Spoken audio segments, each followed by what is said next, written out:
Olá, meus amigos. E aí, vamos pacificar esse país? Vocês acreditam nessa possibilidade? Tem que ser otimista, porque se não for otimista, a gente não avança. Eu sou otimista. Nós vamos pacificar esse país. A CCI está aqui para isso. A Comissão Cidadã de Inquérito está aqui para isso. E vocês são peça fundamental nesse processo. Eu conto com vocês, porque não vai sair de outro lugar. Eu não vejo em outro lugar um discurso que tenha essa preocupação de trazer a pacificação a partir das análises dos fatos, trazendo uma verdade cristalina para que a gente possa compreender esse momento que o Brasil está atravessando. Bem, eu prometi que seria a última vez que eu ia falar sobre o caso do aeroporto, né? Então, eu prometo que essa é a última vez, tá certo? Por quê? Porque isso teve um desdobramento numa ação de governo que caminha para um lado que a gente fica preocupado, né? Porque, João, se perguntar para mim assim, pergunta para mim, João, qual que é o regime ideal? Comunismo ou capitalismo, né? Socialismo ou governo liberal? Eu não tenho que perguntar para mim não, hein? Tem que perguntar para a população brasileira. Tem que fazer um plebiscito. Se o Brasil quiser, faz um plebiscito. Se o Brasil falar, não, a gente quer que muda para o regime comunista, aí muda para o regime comunista.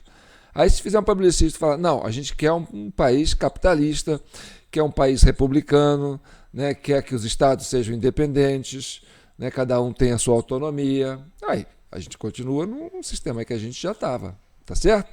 Então não cabe a mim falar, e aí, João, o que é melhor, comunismo ou socialismo? Ou capitalismo? Tá certo? Eu tenho as minhas convicções, mas eu não vou dar aqui, eu não vou falar aqui, porque isso é uma coisa de plebiscito, tá certo? Você não pode mudar um regime de um país, entendeu? De forma disfarçada, de forma impositiva, sem consultar a população, não é? Então, voltando àquele assunto de Roma, né, com a família do Alexandre de Moraes, a gente passou rapidinho, só para não ficar assim cansativo, tá? Eu vou deixar rolando aqui para vocês lembrarem o que nós falamos no último. Tá aí, ó, a foto do Alexandre de Moraes que ele tirou. Esse aí, o rapaz do PSD, o cara que foi acusado de agressão à família do Alexandre de Moraes. Falaram que ele era bolsonarista, ele é filiado ao PSD, partido do Kassab, né? Partido do Alexandre de Moraes, não, partido do Pacheco, né? E aí aparece ele na campanha com o Lula, né? O presidente Lula, na época era 2004, Lula era presidente do Brasil, o vice era o José de Alencar, do PL, né? Na época o PL era aliado com o Lula, a chapa era PT-PL, Lula presidente e o Alencar vice. Então, na próxima campanha, dois anos depois, começou a campanha para prefeito, né? E aí ele foi lá apoiar esse Montalvani aí, né?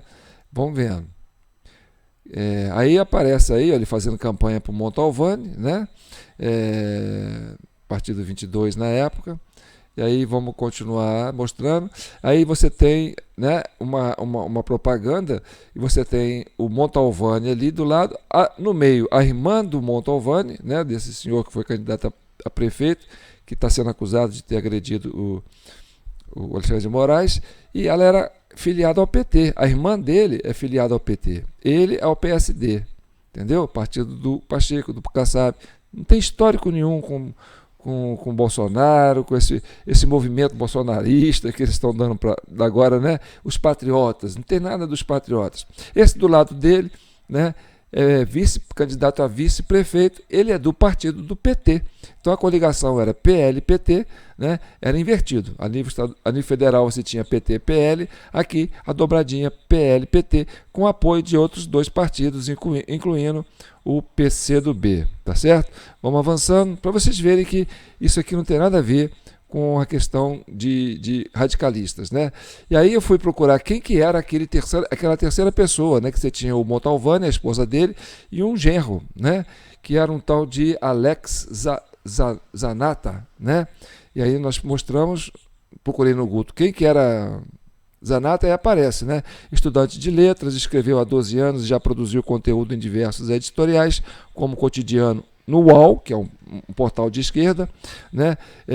Fez televisão em Famosos, na Telinha, né? Que era uma coluna dele, e Política, Diário do Centro do Mundo, que é outro portal de esquerda, né? E aí ele fala a sua maior especialidade. Então, a maior especialidade desse estudante de letras, que é humanas, né? É um universitário, né? Com, sei lá, qual a idade dele, e a especialidade dele é editorial político, no Diário do Centro do Mundo, que é aquele diário que a gente mostrou uma vez, falando que o Lula venceu uma guerra híbrida, né? E aí tá, a gente tem a colocação aqui, ó, que ficou interessante, né? O suposto agressor de Moraes teve encontro com o presidente do PT local antes da viagem à Itália. Então, aí tem um link que associa, olha, isso aí pode ter tido uma armação para ele se envolver nesse escândalo, né, para se passar, né, de agressor, para colocar o Alexandre de Moraes de vítima, que é que a gente já está acostumado a ver isso aí, né? Você já sabe como é que funciona o modus operandi. Aí você tem a fala do Flávio Dino, né? Até quando essa agente extremista vai agredir agentes públicos, em locais públicos, mesmo quando acompanhados de suas famílias? Ou seja, comportamento criminoso de quem acha que pode fazer qualquer coisa por dinheiro no bolso. Quer dizer, coloca o Alexandre de Moraes de vítima e coloca esse rapaz como agressor e extremista. Ele associa ele a questão do bolsonarismo, que eles querem dizer que se trata de um rapaz, né, uma pessoa voltada à esquerda. E aí você tem, né, depois opinião, aqui aparece comentários de outras lideranças do Partido dos Trabalhadores, né? Ministros, o Pacheco, todo mundo condenando o gesto e acusando, né, e direcionando esse indivíduo para como se fosse um extremista de direita, né? Isso aí ficou muito evidente no último vídeo que a gente fez. E aí pronto, já fizemos esse recorte, mostramos isso. E agora, para não ficar um vídeo longo, vocês não gostam de vídeo longo, né? Mas, gente, a gente trabalha aqui com análise. Eu não posso passar para vocês uma informação assim curta, né? A gente tem que aprofundar. Aqui é o quê? É uma comissão cidadã de inquérito. Esse é o vídeo 61. Para pacificar esse país, a gente tem que entender como é que esse país funciona. Entendeu? Então, esse modus operandi de, como dizer assim, maquiar uma cena, né, e colocar pessoas lá de esquerda para dizer que é de direita, para criar um factoide, entendeu? Para vitimizar o governo, ou para vitimizar, né, a esquerda, como se a direita fosse agressiva, né? É uma tática que a gente está vendo desde, né, da pós-eleição. Não, isso aconteceu no dia 30 de outubro, né? Não, no dia 30 de outubro, nas eleições, no segundo turno, né, quando colocaram aquelas blitz no Nordeste, né, e aquilo foi realmente uma ação direcionada, né, né, a gente entende como é que aconteceu aquilo, para diminuir a presença do eleitor no Nordeste, para aumentar a margem de abstenção, para quê? Para que o mesário pianista tivesse uma margem de manobra para poder colocar votos a favor, né, do candidato que era o candidato da esquerda. Então, aí eles direcionaram tudo isso para como se fosse uma ação do governo do Bolsonaro, né, querendo culpar o Bolsonaro, que não quer deixar o eleitor do Lula votar. Então, essa estratégia já vem acontecendo, né? Essa coisa da vitimização, né, e da camuflagem, né, de colocar um agente de esquerda maquiado de direita para poder fazer uma ação agressiva e botar a culpa na direita. Isso aí é uma coisa que a gente vem acompanhando. É um modus operandi, você viu aí, né, no texto. Né? Por que isso aconteceu agora? Né? E aí envolve o Alexandre de Moraes, o filho do Alexandre de Moraes. Né? E aí, por quê? Porque o governo tá querendo colocar uma proposta, uma PEC, né? Um projeto de lei que quer fazer, né, centralizar, fazer um governo, um Estado único, né? Ele quer assim, diminuir a presença dos Estados, né, a federação, e criar um poder autoritário, central. Isso é o discurso que a gente está percebendo. Eu vou mostrar para vocês aqui um recorte que eu fiz, né, recente, da fala do Lula na hora que ele assinou esses decretos de lei. Agora, né, em julho, durante o recesso do parlamento. Ou seja, quando você tem um recesso do parlamento, você não tem a casa do povo, você não tem a casa da democracia funcionando, né? Você só tem quem? Um governo funcionando. Ele não tira férias nessa hora. E a hora que ele passa a caneta e começa a colocar projetos de leis aí que pode não agradar o parlamento, que é a casa do povo, que é a casa da democracia, onde as leis têm que ser construídas. Não é por decreto, é pelo parlamento, é pela democracia que está no parlamento, não é pela democracia julgado conversa fora, né, na palavra de executivos que estão no comando e que quer fazer isso, né, ao arrepio do Congresso, para depois tentar colocar a goela abaixo do Congresso. Então, isso aí é um fato grave, por isso que a gente trouxe esse assunto, né?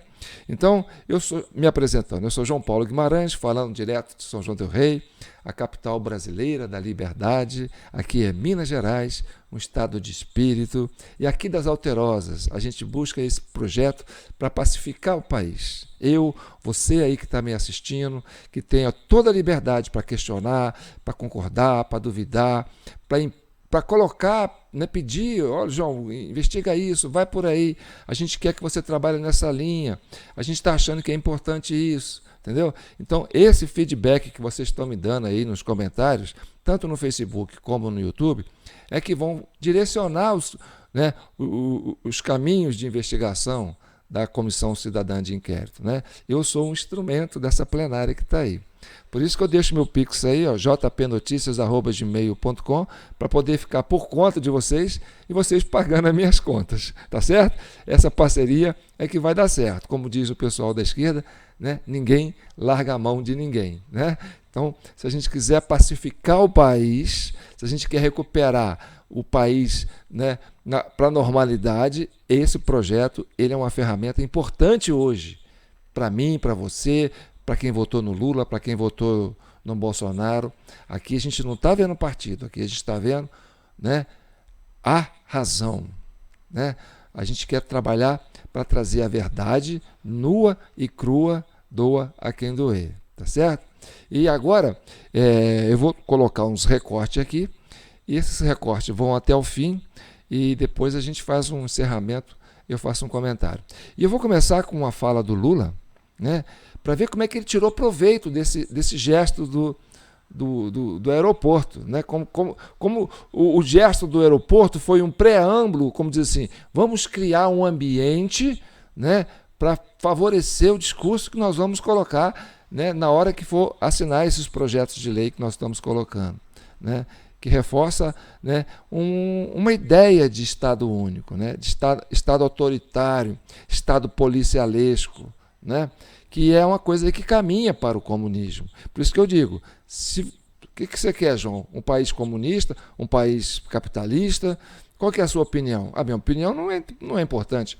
Importante é a opinião da maioria da população. Se quiserem fazer aqui um comunismo, que faça um plebiscito e mude o regime. O que não pode, né, é fazendo as coisas assim, né, como diz assim, vai colocando vaselina e empurrando devagarinho. Então, a gente tem que ser muito claro no que a gente está falando aqui, porque a nossa ideia é pacificar o país. A gente não está aqui para comprar briga com ninguém. Quem é comunista, que acha o comunismo um regime que vale a pena, que defenda a sua tese.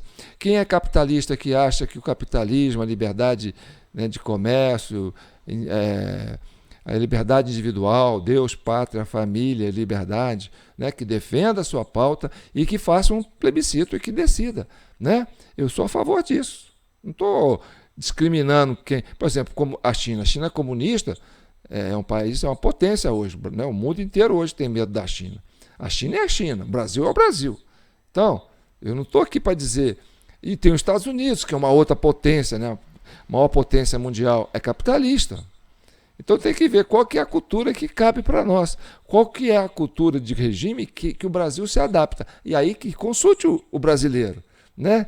Não pode impor uma vontade contra a maioria, porque aí fica igual a Venezuela, entendeu?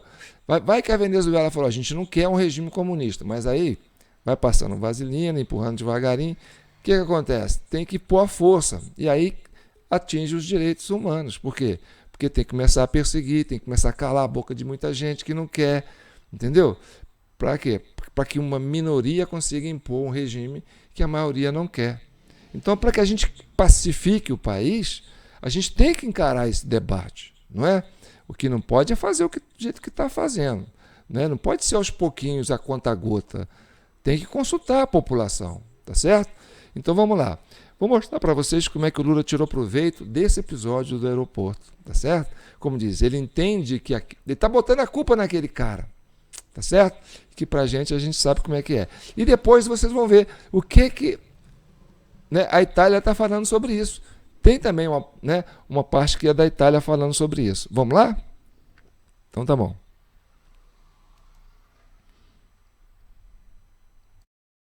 Agora vocês têm que estar preparados, porque nós derrotamos o Bolsonaro, mas não derrotamos os bolsonaristas ainda. Os malucos estão na rua, ofendendo pessoas, xingando pessoas, e nós vamos dizer para eles que nós queremos fazer com que esse país volte a ser civilizado. Inscreva no seu exército as polícias brasileiras. Pode inscrever, estou lhe afirmando isso. Porque a gente precisa separar o joio do trigo para fazer justiça. Um ato de coragem. Porque segurança pública é um tema difícil. E o senhor não está se escondendo do tema. Às vezes, tradicionalmente, se diz que segurança pública é um tema dos estados. O Alckmin, claro, esse quase o Fidel Castro, 4 mandatos lá, camarada Alckmin, não sei quantos mandatos lá em São Paulo. E o que a gente sabe, o que a gente vê, é que a gente precisa de união. Aos pais e mães e às famílias de todas as crianças e adolescentes que perderam a vida no Brasil em face da violência. Nós estamos juntos. As crianças de vocês são nossas. Os adolescentes de vocês são nossos. As crianças e adolescentes de todo o Brasil devem receber a nossa proteção.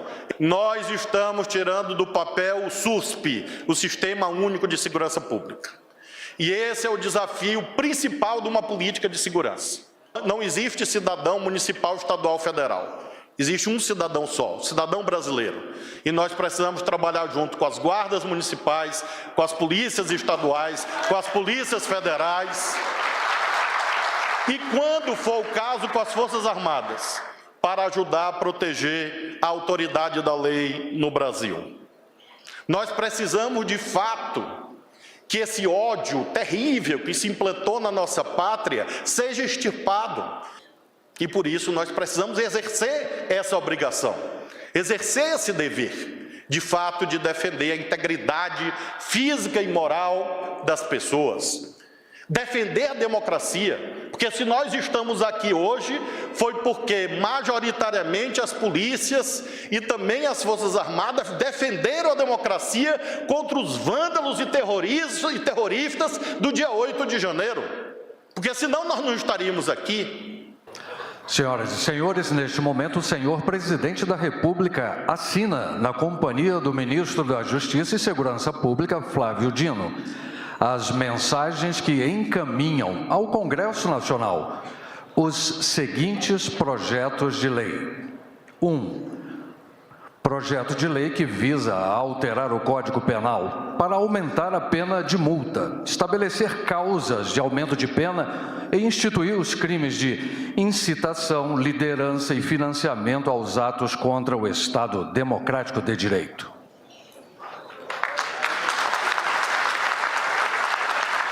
E 2, projeto de lei que visa alterar o Código de Processo Penal para dispor sobre a apreensão de bens e bloqueio de contas bancárias e ativos financeiros nos casos de crimes contra o Estado Democrático de Direito.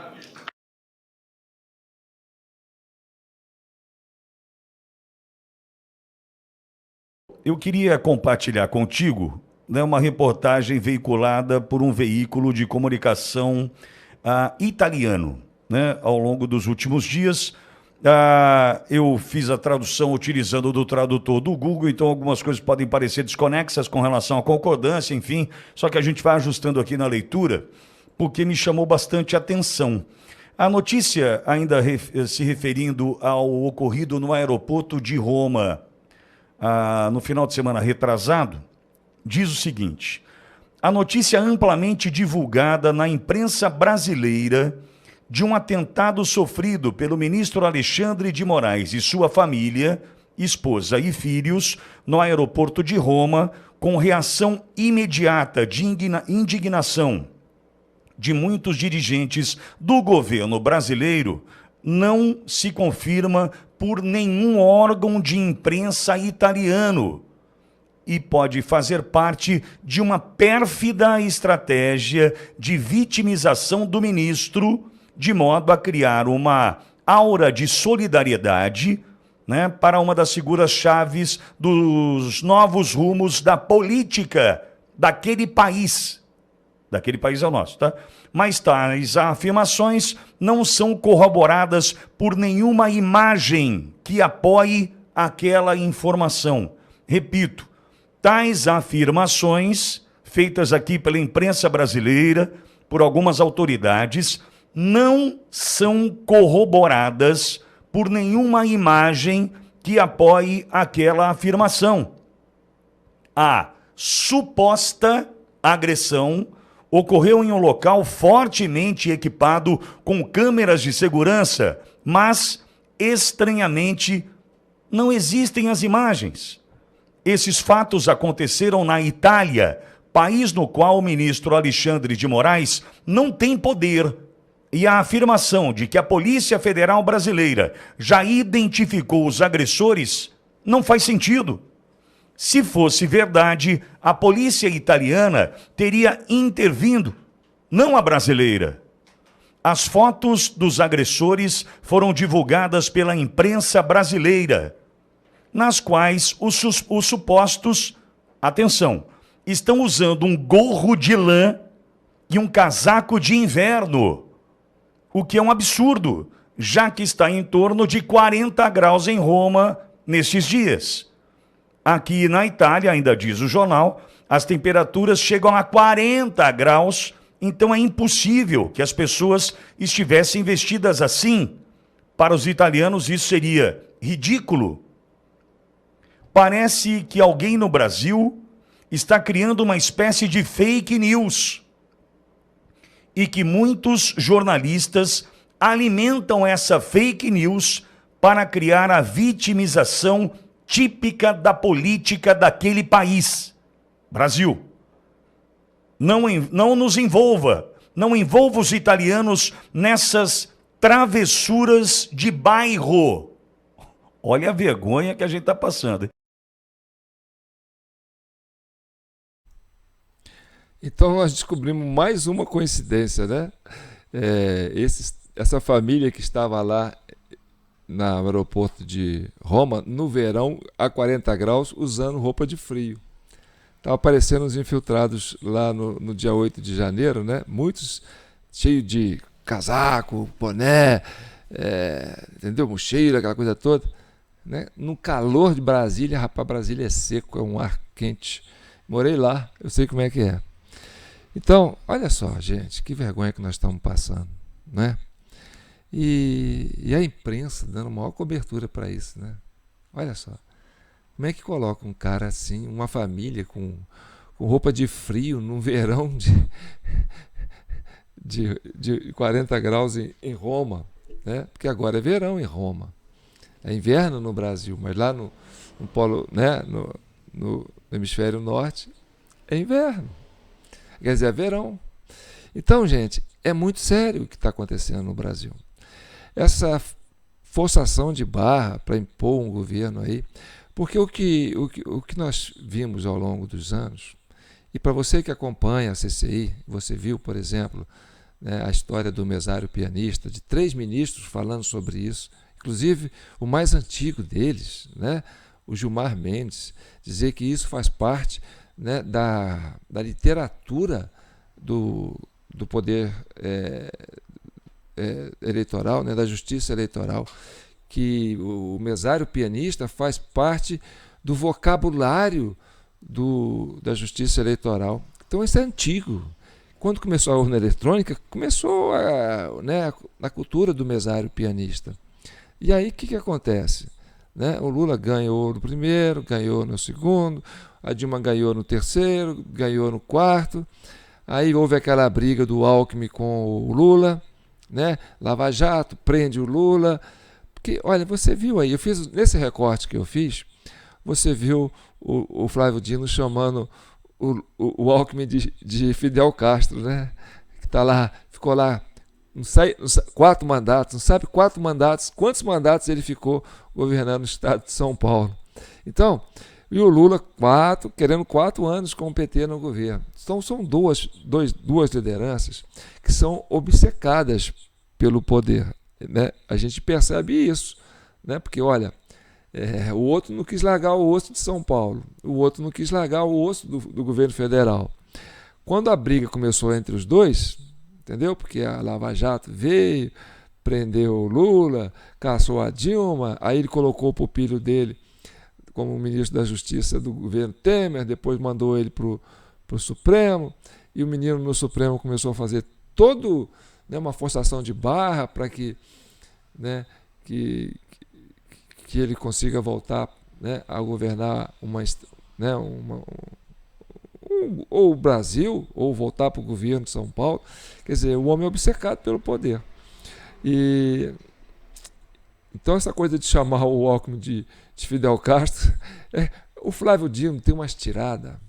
O Flávio Dino é uma peça assim, importante nesse processo, né? Você percebe que ele vira um protagonista, por exemplo, ele rouba a cena. Ele hoje se você fala, quem que é o presidente do Brasil? Você vai falar que é o Flávio Dino, não é o Lula não, porque o Lula, quando abre a boca, só fala, né? Só cria crise, né? As falas do Lula desagrega, né? Você viu ele falando aí, nós temos que derrotar o bolsonarismo. Derrotamos o Bolsonaro, mas não derrotamos 58 milhões de brasileiros. Olha só, com quem que está comprando briga? 58 milhões de brasileiros. Como é que vai pacificar o país assim? Está entendendo? E ainda cria esse imbróglio lá do aeroporto. Essa mídia faz isso tudo aí para dar, entendeu? Para criar clima, para aprovar um projeto de lei desse, que é complicado, né? Que é atentado contra o Estado Democrático de Direito. O que é isso? Né? Então, a gente fica para entender, né? Por isso que eu falo, se vocês querem pôr um comunismo no Brasil, regime comunista, façam um plebiscito, né? Não faça assim, de forma mascarada, abrupta, porque isso aí, né? A gente entende que está caminhando para esse lado. É o que vocês estão tentando fazer com essa criação dessa polícia, né? Esse Estado policialesco, Polícia Civil, e até as polícias municipais vão fazer parte da Polícia Federal, quer dizer, da Polícia do Governo. A gente tem uma leitura disso. Pode não ser, mas a gente tem uma leitura disso, entendeu? Que essa coisa de centralizar um poder todo em Brasília, né? E isso aí preocupa os brasileiros. Se a gente quer pacificar o Brasil, vamos debater sobre isso, não é, gente? Então vamos avançando. Eu sou João Paulo Guimarães, esse é o vídeo 61. Se você chegou até aqui, eu te agradeço. Comente, gente, esse debate é muito rico, tá? E outra coisa, aqui você tem um debate sério. Eu vejo nos comentários, não tem briga. As pessoas que participam são pessoas que estão preocupadas, né, em entender, né, e agregar valor a esse projeto da pacificação do Brasil. Então, a CCI hoje... mas João, ninguém vê a CCI.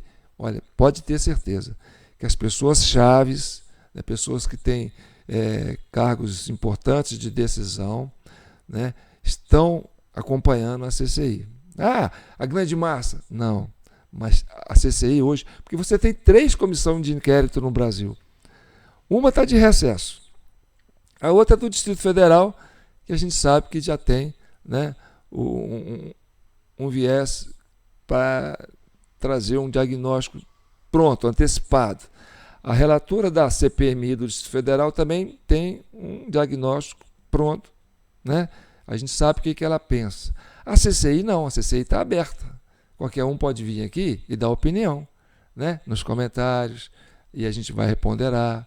Então, das 3 comissões, talvez essa aqui seja que tenha mais independência, tenha mais assim liberdade para poder apresentar, né, um diagnóstico que possa levar ao entendimento desse país de hoje, né? Então você tem um governo amedrontado, né, porque esse governo, esse sinal dele de, né, olha, a gente quer criar um projeto de lei para aumentar a pena de quem fala mal do governo, isso é medo. Eles estão com medo. Quando o Lula fala que temos que derrotar 58 milhões de brasileiros, porque os bolsonaristas são os que votaram no Bolsonaro.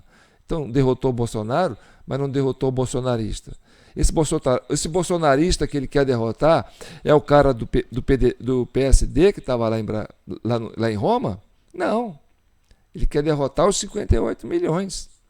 Né? Porque essa turma que ele está falando aí não é bolsonarista. Aquela turma que invadiu lá dentro dos 3 poderes não são bolsonaristas radicais. Tanto é que o governo não quer que investigue.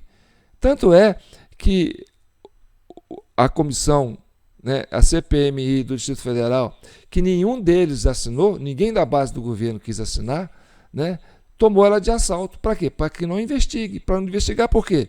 Porque não pode saber que as pessoas que são os radicais que fizeram tudo não são radicais de direita.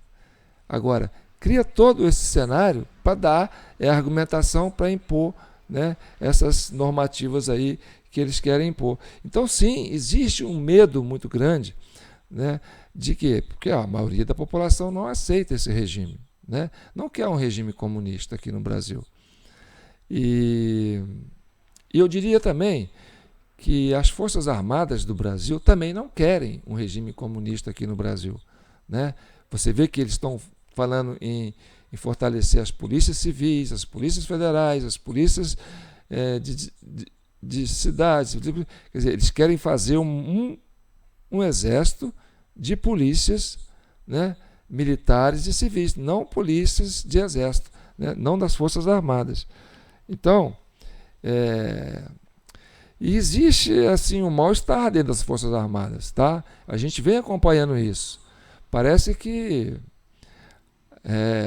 a situação das Forças Armadas, né, tá tendo uma espécie assim de depuração, sabe, dentro desses órgãos, que eles ficaram muito feridos com esse 8 de janeiro, porque isso atingiu em cheio o coração das Forças Armadas. E as Forças Armadas é nosso instrumento de segurança nacional. Então, o moral da tropa não pode ficar abalado, né? A gente tem que ter esse moral da tropa elevado. Então, se na cúpula das Forças Armadas houve alguma coisa, né, que fugiu do normal, que saiu, né, do regulamento jurídico, e isso provocou, né, alguma coisa que afetasse a imagem das Forças Armadas, aí eu falo Exército, Aeronáutica, Marinha, né? Essa massa de militares que tem esse amor à pátria, esse amor, né, ao Estado democrático de direito, como diz o Bolsonaro, né, que gosta de jogar nas 4 linhas, que defendem a Constituição, que defendem, né, todos os preceitos legais, que sempre foram legalistas, né? A Forças Armadas nasceu para isso e vive para isso, né? Para garantir que o Brasil seja soberano, que não seja invadido, né, com forças externas que queiram colocar aqui, impor um regime que não vai de encontro com a vontade da maioria da população. Entendeu? Então existe sim, e eu vejo que essa questão do governo forçar essa situação, porque se a gente quer pacificar o Brasil, a gente não vai fazer um discurso, derrotamos o Bolsonaro, mas não derrotamos o bolsonarismo, ele ainda está aí. Quer dizer, não dá para falar, vou derrotar mais da metade da população brasileira. Aí vai derrotar como? Prendendo, tirando, confiscando os bens, tirando o direito de liberdade, o direito de falar. E aí, meu amigo, nós vamos entrar num sistema complicado aqui no Brasil. O brasileiro não quer isso, entendeu? O brasileiro quer viver bem, quer viver em harmonia, entre os diferentes e entre os iguais, respeitando cada um, né, e querendo ser respeitado por cada um. Não é? O que não pode é falar que uma velhinha que fica lá no quartel, né, uma população que fica ali fazendo manifestação, rezando, levando a Bíblia, né, invada o Palácio do Planalto e quebra a imagem de crucifixo de Jesus. Quer dizer, são, né, coisas que é forçação de barra para o Brasil. Agora, tem muita gente que tem cabeça de vento, né, que acaba aceitando isso. Mas a maioria da população, que tem um pouquinho de neurônio entende. Né? Então é por isso que a gente avança com esse projeto da CCI. Eu sou João Paulo Guimarães, falando direto de São João do Rei, capital brasileira da liberdade. Fiquem em paz, fiquem com Deus e que o manto de Nossa Senhora cubram todos vocês. Brasil, Nossa Senhora é a padroeira desse povo maravilhoso. Aqui do Sul, aqui do Centro-Oeste, aqui do Sudeste, aqui do Nordeste, aqui do Norte. Tá certo? Para a gente pacificar esse país, a gente tem que pensar assim, não tem bolsonaristas, não tem lulistas, né?